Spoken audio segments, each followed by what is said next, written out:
கேரளாவில் அரசு மற்றும் அரசியல் நிகழ்ச்சிகளை முடித்துவிட்டு பிரதமர் மோடி தமிழகத்திற்கு வந்திருக்கிறார்.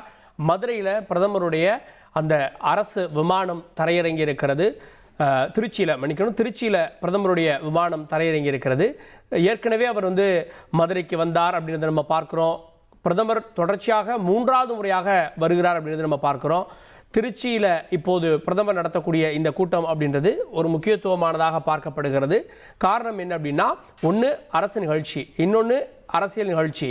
இந்த அரசியல் நிகழ்ச்சியை பொறுத்த வரைக்கும் இப்போது பேசப்படுவது ஒரு கூட்டணிக்கான அடுத்த நகர்வு. குறிப்பாக விஜய் என்டிஏக்குள்ளே வருவாரா அப்படின்ற ஒரு பேசுபொருள் இருக்கக்கூடிய ஒரு சூழலில் அவர் திருச்சிக்கு வந்திருக்கிறார் அப்படின்றது முக்கியமான ஒரு நகர்வாக பார்க்கப்படுகிறது.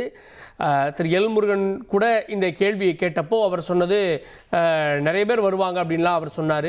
திரு டிடிவி தினகரனும் அதை ஒற்றிய ஒரு சமிக்ஞையை வெளிப்படுத்தினார் அப்படின்றது குறிப்பிடத்தக்கது. இந்த கூட்டம் ஒரு உற்சாகத்தை என்டிஏவுக்கு கொடுக்குமா அப்படின்ற கேள்வியும் ஏற்பட்டிருக்கிறது. மார்ச் மாதத்தில் பிரதமர் வருவது இது 2வது முறை. இன்னும் ஒரு முறை பிரதமர் இதே மார்ச் மாதத்தில் வருவார் அப்படின்னு கணிக்கப்படுகிறது.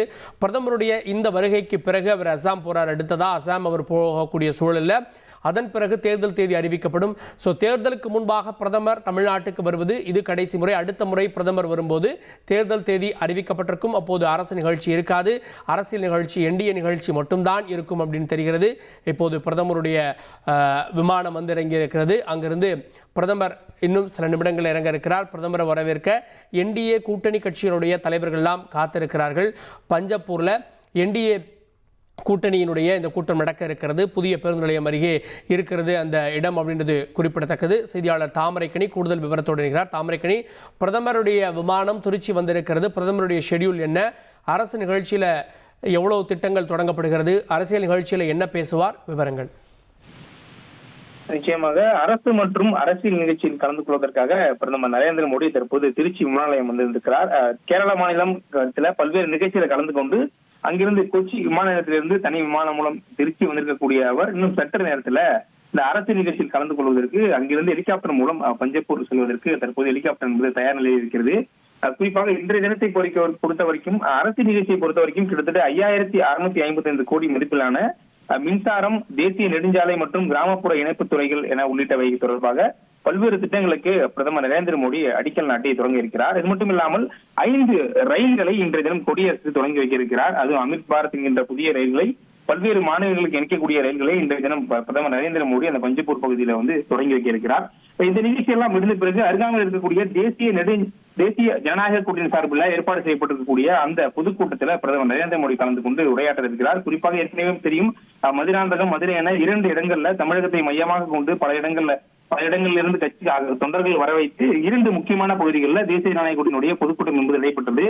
குறிப்பாக தேர்தல் நெருங்கக்கூடிய சூழ்நிலைகளில் தமிழகத்தை முழுவதும் சுற்றி வரைக்கக்கூடிய ஒரு மைய பகுதியாக திருச்சியை தேர்வு செய்து இந்த பகுதியில் தேசிய ஜனநாயக கூட்டணியுடைய அந்த கூட்டம் என்பது இன்னும் சற்று நேரத்தில் தொடங்க இருக்கிறது. இந்த கூட்டத்தை பொறுத்த வரைக்கும் அனைத்து கட்சி தலைவர்கள், அதாவது தேசிய ஜனநாயக கூட்டணியில் இருக்கக்கூடிய அனைத்து கட்சி தலைவர்களும் இன்றைய தினம் மேடையில் ஏறி இந்த தினம் நிகழ்ச்சி என்பது நடைபெற இருக்கிறது. குறிப்பாக இன்னும் தேர்தல் என்பது இன்னும் 2 வார காலங்களில் தேதி என்பது அறிவிக்கப்படக்கூடிய சூழ்நிலையில அதற்கு முன்பே தமிழகத்தில் அந்த பிரச்சார பொதுக்கூட்டங்களை முடித்துவிட வேண்டும். ஏனென்றால் தேர்தல் தேதியை அறிவித்த பிறகு பல்வேறு நிகழ்ச்சியில் கலந்து கொள்வதற்கும் மத்தியிலிருந்து ஏராளமான மூத்த தலைவர்கள் படையெடுப்பதற்கான வாய்ப்பு இருப்பது.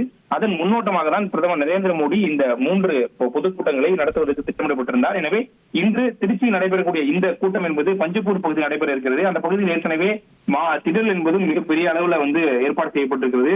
அது மேற்கூரைகள் மூலமாக அமைக்கப்படக்கூடிய திறன்ல தான் இந்த நிகழ்ச்சி என்பது நடைபெற இருக்கிறது. ஏற்கனவே மத்திய இணையமைச்சர் எல் முருகன் தலைமையில தான் இந்த கூட்டத்தின் அரங்கம் தயாரிப்பு வந்தாலும் இந்த பொதுக்கூட்டம் முழு ஏற்பாடும் அவர் தலைமையில தான் செயல்பட்டிருக்கிறது. எனவே ஏற்கனவே கட்சி தலைவர்கள் நயினார் நாகேந்திரன் அவர்களிடம் எல் முருகன், அரவிந்த் மேனன், அண்ணாமலை உள்ளிட்ட அனைவருமே தற்போது திருச்சி விரைந்திருக்கிறார்கள். எடப்பாடி பழனிசாமி, அன்புமணி உள்ளிட்ட அனைவருமே தற்போது திருச்சி மையம் கொண்டிருக்கிறார்கள். இன்னும் சற்று நேரத்தில் அரசு நிகழ்ச்சி ஹெலிகாப்டர் மூலம் கலந்து கொண்ட பிறகு அவர் என்டிஏ பொதுக்கூட்டத்தில் கலந்து கொண்டு உரையாற்ற இருக்கிறார். இந்த கூட்டத்துடைய முக்கியத்துவம் என்ன? என்டிஏ கூட்டணியுடைய தலைவர்கள் எல்லாமே வந்திருக்காங்களா? இது அவங்களுக்கு 3வது கூட்டம். என்டிஏ கூட்டணியில் எக்ஸ்டெண்ட் ஆக வாய்ப்பு இருக்கா? என்ன சொல்றாங்க பாஜக வட்டாரத்தில்? நிச்சயமாக இன்று காலை பார்க்கும்பொழுதும் தெரியும், மத்திய இணையமைச்சர் வந்து நம்ம விஜய் கூட்டணிக்குள் வருவாரா என்கின்ற ஒரு கேள்வி தமிழகம் முழுவதும் தேசிய ஜனநாயக கூட்டணி தலைவர்கள் ஒரு முக்கியமான கேள்வியாக பார்க்கப்படுகிறது. ஏனென்றால் இதுவரை அதிமுக மற்றும் பாஜக என அனைத்து கூட்டணி கட்சிகளிடம் தொகுதி பங்கீடு என்பது இதுவரைக்கும் உறுதி செய்யப்படவில்லை. பல கட்சிகள், குறிப்பாக திமுக தரப்புல ஏற்கனவே 2-3 கட்சிகளுக்கு தொகுதி என்பது ஒதுக்கப்பட்டிருக்கிறது. ஆனால் தேசிய ஜனநாயக கூட்டணி தலைமையில் கூடிய அதிமுக இதுவரை எந்த கட்சிக்கும் அந்த தொகுதி பங்கீடை வந்து இறுதி செய்யப்படவில்லை. எனவே ஏதேனும் ஒரு கட்சிக்கு அவர்கள் காத்திருக்கிறார்களா என்ற கேள்வியும் வந்து எல்லாருக்கும் மத்தியில் எழுந்திருக்கிறது. இதன் மத்தியில தான் பவன் கல்யாண் நேரடியாக விஜயிடம் வந்து தேசிய ஜனநாயக கூட்டணிக்கு வருவதற்கான அழைப்பு விடுத்தார் என்ற ஒரு தகவல் என்பது வெளியாகி இருந்தது. இன்றைய தினம் மத்திய அமைச்சரை கேட்கும் போதும் அதுக்கான ஒரு உரிய பதிலை வந்து அவர்கள் தரப்பிலிருந்து தெரிவிக்கப்படவில்லை. அனைவரும் வராங்கள் அப்படின்ற ஒரு கருத்தை மட்டுமே தான் தெரிவித்திருந்தார். அதுபோல தேர்தல் பொறுப்பாளர்களுடைய பியூஷ் கோயலும் அந்த உறுதியான தகவலை வந்து அவர் தெரிவிக்கப்படவில்லை. எனவே இனிமேலும் வரக்கூடிய நாட்கள்ல கூட்டணிகள் வேறு கட்சிகள் வருமா என்ற ஒரு கேள்வியும் வந்து எழுந்திருக்கிறது. அதற்கு முன்பே நம்ம தொகுதி பங்கீடு இறுதி செய்ய வேண்டும், வேட்பாளர்களை அறிவிக்க வேண்டும் என்ற சூழ்நிலையில தற்போது தேசிய ஜனநாயக கூட்டணி வந்து தள்ளப்பட்டு சென்றதாக சொல்ல வேண்டும். என்றால் இன்னும் ஓரிரு வாரங்கள்ல தேர்தல் தேதி என்பது அறிவிக்கப்பட இருக்கிறது. குறிப்பாக ஏப்ரல் 2வது வாரம் இந்த 3வது வாரத்துல தேர்தல் என்பது தமிழக சட்டமன்ற தேர்தல் நடைபெறக்கூடிய சூழ்நிலையில தான் இந்த நிகழ்ச்சி அனைத்து நடைபெற்றாலும் விஜயனுடைய அந்த வருகை அப்படின்றது சாத்தியக்கூறுகள் இல்லை என்றுதான் சொல்ல வேண்டும். ஓகே, பிரதமரை வரவேற்க இருக்கக்கூடிய புரோட்டோகால்ல யாரெல்லாம் வரவேற்கிறாங்க? பிரதமர் இங்கிருந்து அந்த பஞ்சப்பூர் போறாரு, இந்த ஹெலிகாப்டருக்கான அந்த வழித்தடம் என்ன, எவ்வளவு நேரம் ஆகும் இங்கிருந்து?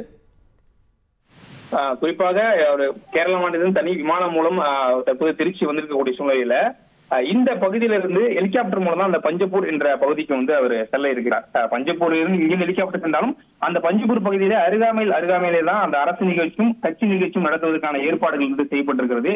எப்போதுமே பிரதமர் தமிழகம் வரும்பொழுது அந்த மாநிலத்தினுடைய தலைவர், மாநிலத்தினுடைய சட்ட ஒழுங்கு டிஜிபியாக இருக்கக்கூடிய காவல்துறை அதிகாரி, மாவட்ட ஆட்சியர், எஸ்பி, அது போல கட்சியினுடைய மாவட்ட தலைவர்கள், மாவட்ட செயலாளர்கள், முக்கிய நிர்வாகிகள் அனைவரும் அளிப்பது என்பது நடைமுறை. அதன் அடிப்படையில் தான் இந்த விமான நிலையத்துல பாஜகனுடைய முக்கிய நிர்வாகிகள், மூத்த நிர்வாகிகள் அனைவரும் பிரதமரை வரவேற்பதற்கு தற்போது அங்க இருக்கக்கூடிய காட்சியை நம்ம தொடர்ந்து பார்க்க முடிகிறது. இப்போ 3 இடங்கள்ல வந்து அவருக்கு வரவேற்பு என்பது அளிக்கப்பட இருக்கிறது. குறிப்பா விமான நிலையம் ஒன்று, பஞ்சப்பூர்ல அவர் ஹெலிகாப்டர் இறங்கக்கூடிய இடத்திலையும் கட்சி நிர்வாகிகள், அது போல அரசு அதிகாரிகள் வந்து அவர்கள் வரவேற்பு அளிப்பார்கள். அது போல தேசிய ஜனநாயக கூட்டணி, அதாவது அரசு நிகழ்ச்சி என்பதால் அங்கு அரசியல் கட்சிகள் வந்து நம்ம வந்து பார்ப்பதற்கான சூழ்நிலை என்பது கிடையாது.